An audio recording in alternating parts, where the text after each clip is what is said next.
All right, we're live. Welcome everyone to Changing the Game. My name is Jordan Duran. I'm a career coach here at Shift Group. We help athletes and veterans transition into sales roles.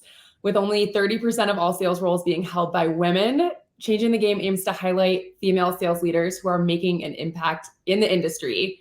Today, I am joined by Marissa Cassidy, who I'm so excited for this conversation. Marissa joins us from Kansas City, Missouri. She has a background in sales. It spans from inside sales, ticket sales, and tech sales, from college athletic departments to professional sports to now tech. She's currently a senior account executive at Open Doors, where she's a member of the collegiate partnership team and leads a team of her own. Welcome, Marissa. Hi, Jordan. Happy to be here. Thanks for having me. Thank you for being here. Marissa and I have had great conversations before this call, so I'm just really excited to bring her wisdom and experience to everyone listening today. If anyone has any questions, please throw them in the chat, the comments. I will really try to pay attention to them, and we can get to them during the show as well. But anyway, Marissa, I just want to kick it off over to you right away. Got a little background on yourself. I'd love if you could walk us through your background and your experience so the audience can get to know you a little bit. Sure, Jordan. As you mentioned, I played basketball at the University of Nebraska, Omaha. I had a wonderful experience there as a student athlete, but more importantly, I was fortunate enough to receive my degree and become the first in my family to graduate college.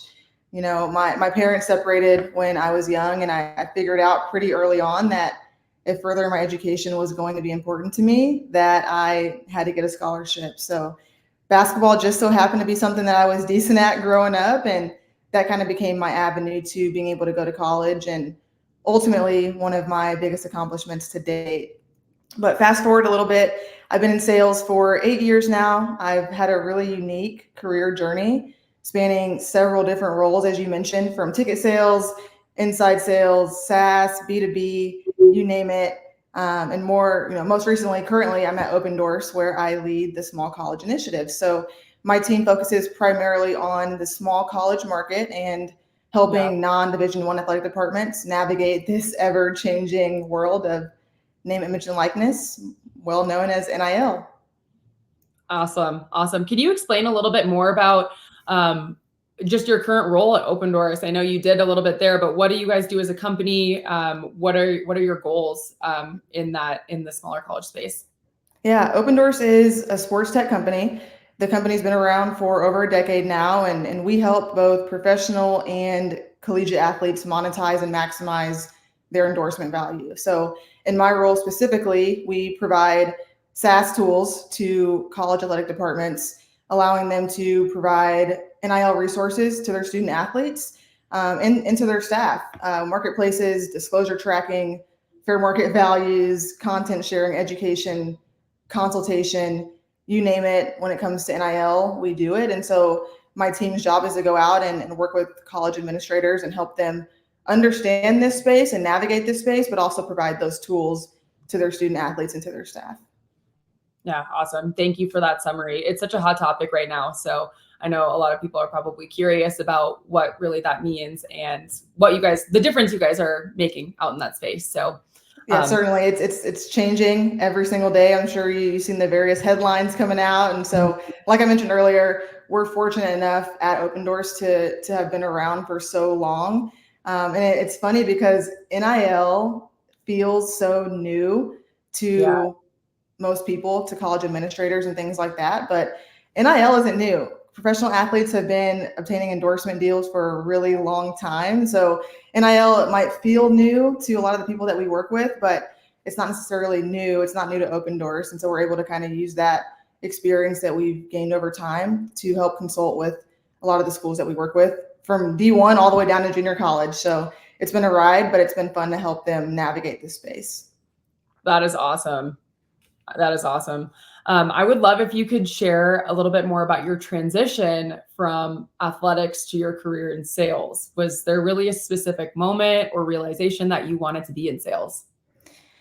I'll tell you what, there was never a doubt that I wanted to be involved in athletics one way or another, right? I was originally on the path to be a college basketball coach, and I was fortunate enough to have a really strong, great experience as a graduate assistant coach at Emporia State University here in Kansas under Dory Collins. Emporia State's a D2, and at the D2 level, as a graduate assistant, you take on a lot of responsibility. There's only the head coach and one assistant, and so the graduate assistants are very immersed in what it's like to be a coach, from recruiting to practice plans to scouting and breaking down film and laundry and everything else in between. So I had a really great experience under Coach Jory, and through that experience, I learned that while I loved the game of basketball, that maybe that lifestyle that came with being a full-time collegiate coach wasn't one that I was ready to commit to long term.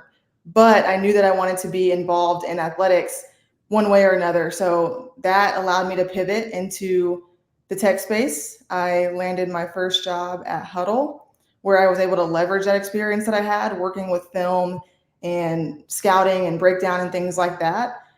So I did that for several years. I was still able to kind of dabble in the college athletic space, working with coaches and administrators. So I wouldn't say the transition was necessarily difficult. It was hard leaving basketball, but I was still able to kind of fill that bucket, working with coaches every single day, talking to administrators, and still doing something that I loved. Right. Probably made that transition a little bit easier out of the athletics, being a player. Absolutely. Marissa, you shared a really cool story on our first conversation together about, so I want to take a step back into your athletic career. As a collegiate athlete, you had a couple different, you played at a couple different schools. So I want to hear about your experience starting as a freshman in your college career, and then kind of how that played out for you. Absolutely. So I actually was recruited out of high school to play at Wichita State University. Go Shocks. And I had a really great alumni. I know Marissa transferred, but I am a WSU alumni, so I got to give a shout out. Absolutely, small world. I was recruited to Wichita State out of high school, and I actually had a great experience on the basketball court. We were really good. We won the Missouri Valley Conference, and I think they went on to win 3 or 4 times in a row, which was awesome. It's a mid-major school, but Wichita State runs their athletic department like a large Division I school. And so those things were really appealing to me out of high school, right? Like they chartered to different games. They didn't have football, so the basketball teams were kind of like the football team on campus. So I had a really great experience when it came to being a student athlete there. But ultimately, the life outside of basketball wasn't one that made sense for me long term. And so made the difficult decision to transfer, and ended up being a really great decision long term because I had a wonderful experience at Omaha. I made some lifelong connections there. Again, like I talked about earlier, got my degree from Omaha, so had a really great experience there. But through that experience, back in the day before the transfer portal, you had to sit out. If you transferred D1 to D1, you had to you had to sit out a full year before you were eligible again. So through that experience, I did have a redshirt year, which would be added to the back end of my career. But I graduated after 3 years at Omaha, got my degree, and I decided at that time that I wanted to go ahead and take that next step to pursue my master's and become a graduate assistant, as I talked about. So I transitioned after my graduation from Omaha to Emporia State, and I was a graduate assistant. And so I got there in the summer, and it's now November, so it's been several months, and we had a really great team, a strong senior class, but unfortunately, 3 of our starters actually went down with season-ending knee injuries. And so it was a bummer, not the most ideal time. It's never a good time for that, but season had already started, and Coach Collins pulled me into the office one day and was like, "Hey, Riss, like you still have that year of eligibility.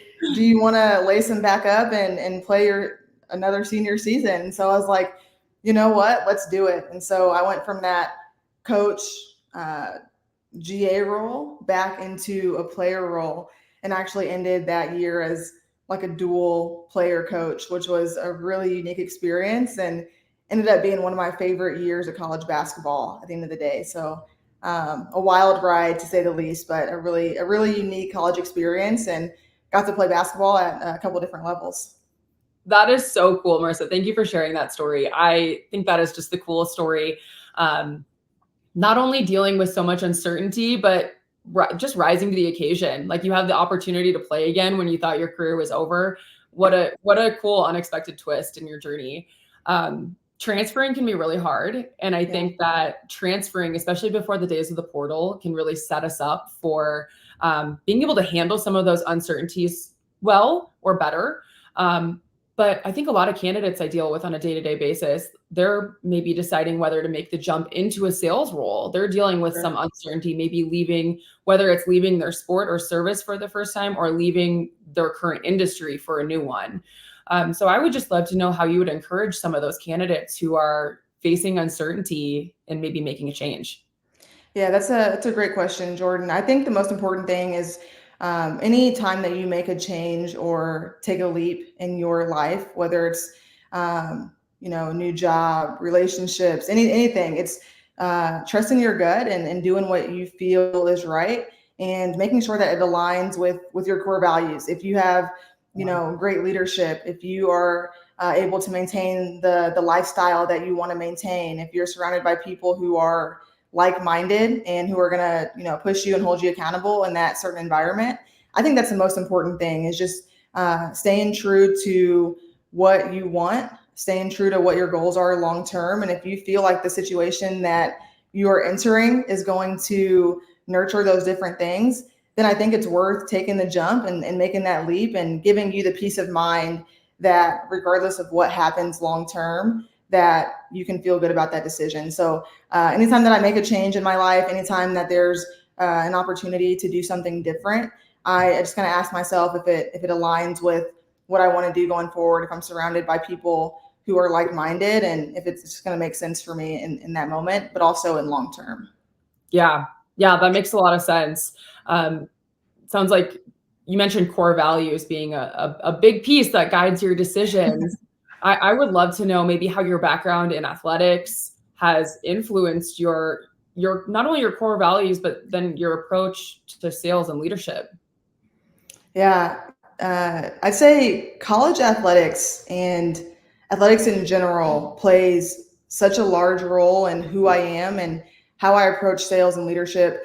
Open Doors is a company that has a lot of former athletes, so I'm fortunate enough to be surrounded by like-minded people, which I talked about in my last answer. But there's just something to be said about working with athletes. There's this certain competitive nature, this certain grind that's evident when you work with and around other athletes. And I feel like the best version of me comes out when I'm surrounded by people who have that same thing. So when I approach my day to day, I tap into that competitive nature. I can make anything a competition. So I just think it's fun to be able to be in a career where, what you put in is what you get out, and being able to really, use my personality to find success in my role. And on the flip side of that, when it comes to my day to day and my leadership style and leading teams, I try to dial into that coaching mindset, right? Like having experience with coaching teams, I feel like I have a unique ability to identify where my team excels and where we could use more practice. And so putting my team in positions where they can use those skills that they really excel in, while also helping them sharpen some skills in the background that they can get better at over time, is kind of my philosophy when it comes to leadership. But also just letting them, thrive in the situations that they're gonna shine in, is kind of how I approach my leadership. That's awesome. On the note of leadership and your team, I would love if you could just share a little bit about maybe some qualities that you look for in people that you want to work alongside, people that you are maybe looking to work for you on your team. Yeah. Yeah, what are some qualities that you value there? I'll piggyback off my last answer, and it's not a one size fits all, but obviously, former athletes always find a way to make it to the top of my list. And I think that's because there are so many skills that you learn through sports, both hard and soft skills that directly translate to sales roles. Yeah, When it comes to communication and discipline and overcoming adversity, I could rattle off a ton, like critical thinking, leadership, conflict management. But most importantly, as a student athlete, and you've been there, Jordan, of having class and weights and study hall and all the different things. So when you come into a sales role, having to manage a pipeline and fill the funnel and follow up and things like that doesn't feel like a lot to you. And so people who can manage a lot of things at once, people who are strong communicators, people who are disciplined are always people that make it to the top of the list when I'm hiring for new roles, whether you're a former athlete or not.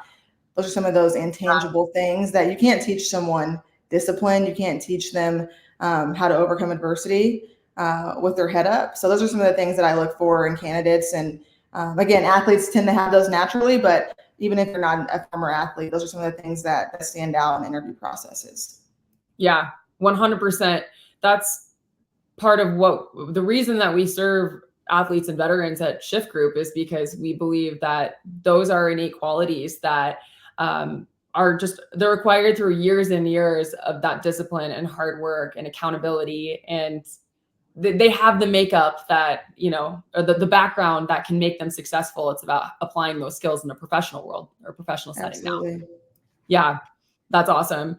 I would love if you could describe any challenges or obstacles maybe you encountered during your transition to sales and then how you overcame them.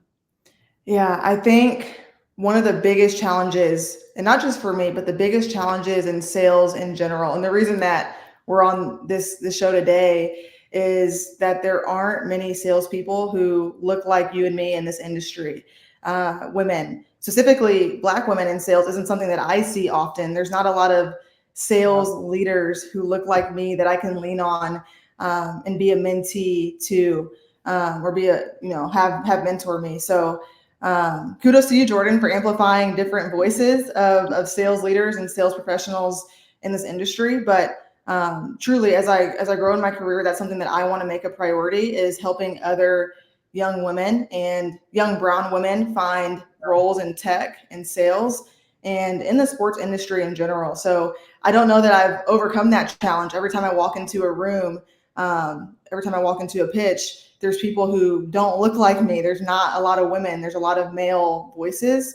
But the way that I can overcome that is just by giving back and trying to continue to raise my hand, celebrate other people who are like me in this space, and just continue to be a cheerleader for other people who are entering the tech space, entering sales, and helping any way that I can as we continue to make progress. Yes, I love that. Thank you for bringing attention to that, Marissa. I think it's so important for us, not only as women, when we get into that room where maybe you're the only, that you are knowing that you bring value, like leaning on that you bring value and you have confidence in that. And I think I had a guest last week who had said something like, we lift each other up when we get to that point. If there's nobody else in the room that, looks like you're just creating space for more people to enter that room. We lift you up. So. Absolutely. I have a sign right behind me over my left shoulder. It says "Empowered Women Empower Women," and I try to live by that. I think your past guest could have said it better, right? We have to celebrate one another. We have to bring each other along with us. And anytime that we have a chance to mentor one another, to network with one another, to share ideas, to raise our hand, we have to continue to do that. There's a lot of imposter syndrome that can creep into your brain when it comes to sales and when it comes to tech in general, being a woman. So it's just about not letting that imposter syndrome take over and get in the way of new opportunities and of you being your best self. Yeah, that the imposter syndrome, that speaks to me. That's something that I've definitely had to overcome, and it's a work in progress. It's not just, one time you practice and it's gone. It is truly a work in progress to overcome that imposter syndrome. And I think that's an amazing point you bring up, because so many of us struggle with that, and people that you wouldn't even know struggle with that imposter syndrome. People that you look up to also struggle with that. And are working through that on a day-to-day basis. So I have a coworker that says, no, acknowledge that the imposter syndrome's there, and then remember who the F you are and move forward. Absolutely. I love that. Absolutely. It can be intimidating, man. Like it can feel hard, but you never know who you're inspiring just by taking that leap, by raising your hand. And so I couldn't agree with that more. Yeah, I love it. I think that's so important. That really spoke to me. So I appreciate you bringing that up. Um, I guess in what way do you feel that the skills cultivated through athletics can really benefit women pursuing a career in sales? Yeah, we talked about it earlier, and I'll circle back. But I think there's just so many skills that you learn being a student athlete, being in athletics in general. Even if you are on the side of administration or just working in athletics in any way, there are so many skills that we learn. I think time management is a huge one. I think discipline is a huge one. Yeah. Leadership. Those are all some of the main skills that I think that you learn naturally in athletics that transition directly into sales. And I'll kind of take it one step further. I think my career in sales has helped me just navigate life better.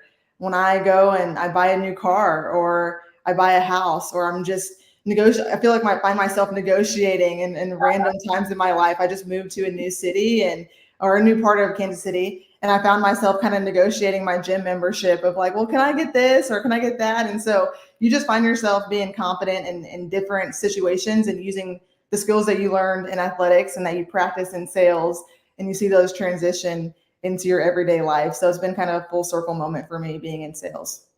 Yeah, that is really cool. The negotiating outside of your day to day just kind of carries with you. I work with a lot of candidates that say, you know, I've been always been told maybe they're new candidates. They are totally green, just graduated college. Yeah. I've always been told that I'd be good at sales because I'm good at talking. But I guess I would love to know if what other skills besides, hey, I'm good at talking. Yeah. People say I should be in sales. What other Yeah. skills do you see in some greener candidates where it's like, hey, you do have some skill here in sales, or what are those transferable skills from athletics or that you tend to see in your role? Yeah, I think about the time when I was, back to being a college athlete, right? If you want to get better at shooting, you get more shots up. You want to get stronger, you get your butt in the weight room and you lift weights. And I think that that mindset transitions directly into a sales career. If you want to get better at cold calling, you just pick up the phone and you make more calls, right? If you want to get better at negotiating or closing, you have that innate ability to practice. And so that's a very transferable skill that I think, quite frankly, is underrated in the sales space. It's intimidating, and you feel like you have to. I think when you hear sales, you picture like used car salesman. There's kind of a weird connotation when someone thinks about sales, but really, it doesn't have to be like that. There's a lot of people who can just use what they learned as a college athlete, and you can get better every single day. There's still areas that I could get better at being a salesperson, and you just sharpen those skills in the background. And I think the more that we can tap into that mindset of I want to get better at this, let me go ahead and practice more. If we had more people in the sales industry take that on, Yeah. we'd have a lot of kick-ass salespeople. And so that's one thing that I will stand behind. I'll kind of die on that hill is those things that you learn as a college athlete when it comes to discipline, when it comes to repetition, when it comes to just getting those extra shots up, so to speak. I think that's one of the most important things to call out. I 100% agree. I think it's doing those mundane tasks that aren't like sexy and just doing them over and over again to make those little improvements. You're an established sales leader, 7+ years into your career in sales. What advice would you give to candidates who are maybe just starting out, who are afraid to hit the phones? That's something that we hear a lot. It's I want to be in sales and cold calling is hard. Yeah, it Um, is. so I guess how would you encourage them when they're facing that rejection or a little bit of nervousness to get on the phones? I don't think I've ever met someone who their first cold call ever was a slam dunk. It's just not going to happen. And I think being okay with that, right? Being okay with being a little bit uncomfortable and not having the expectation of wanting to knock it out of the park on your first cold call. But just practicing, like the advice there would just be pick up the phone, make the dial, and then do it again and do it again and do it over and over again until you start to feel comfortable. And you gotta try different things on. What works with one person might not work with the next person that you connect with.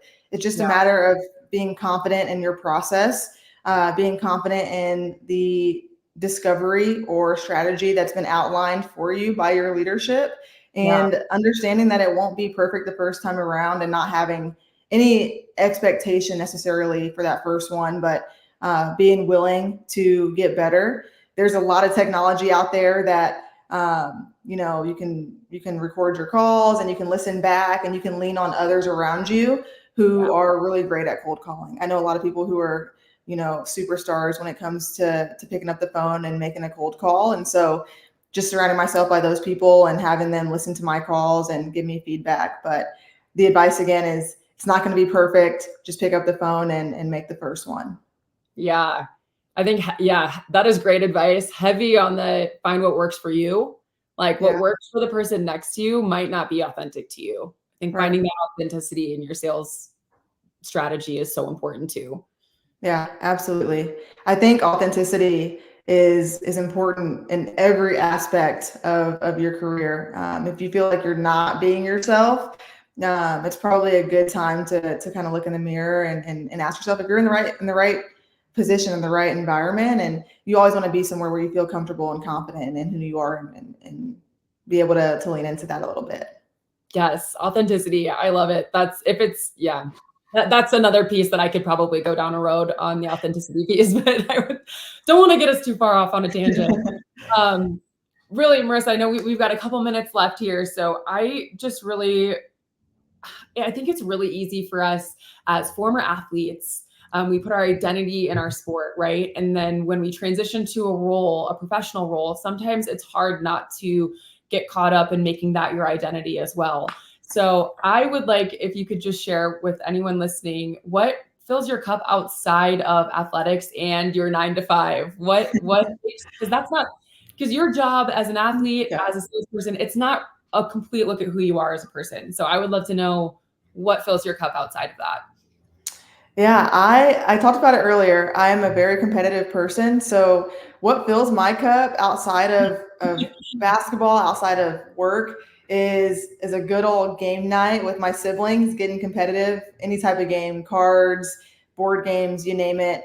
I like to challenge myself in different kind of ways. And I guess I caught a wild hair more recently and decided to sign up for a half marathon. So I actually ran my first half marathon this past weekend. Might be my first and last half marathon, but just finding different ways to challenge myself, different activities. I like to stay active. I like to be outside. I like to do experiences. So when I travel, I like to do the excursions and Yeah. just have new experiences with people that I love, hang out with family. I'm pretty easy when it comes to having a good time outside of work. Just give me a nice game, Yeah. or go out to eat and things like that, and I'm happy. Okay, congrats on the marathon. That's amazing. I think it's so important for us to realize that no matter what's going on in our professional life, there are so many other aspects to us as people. So thank you for sharing what fills you up outside of work. We've got like 1 minute left, so I would love final question. What advice would you offer to women who are considering a career in sales? I will double down on what I said earlier. Do not let the imposter syndrome keep you from taking that step. The industry needs more women. There are so many things that we bring to the table.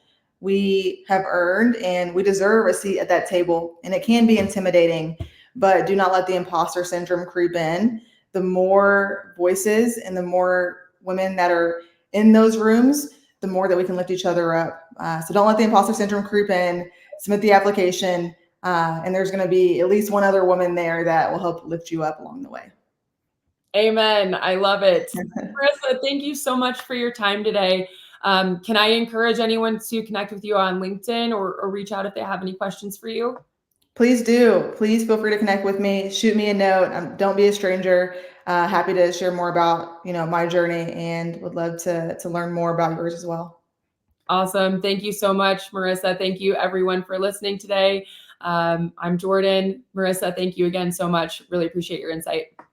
Thanks, Jordan. Take care.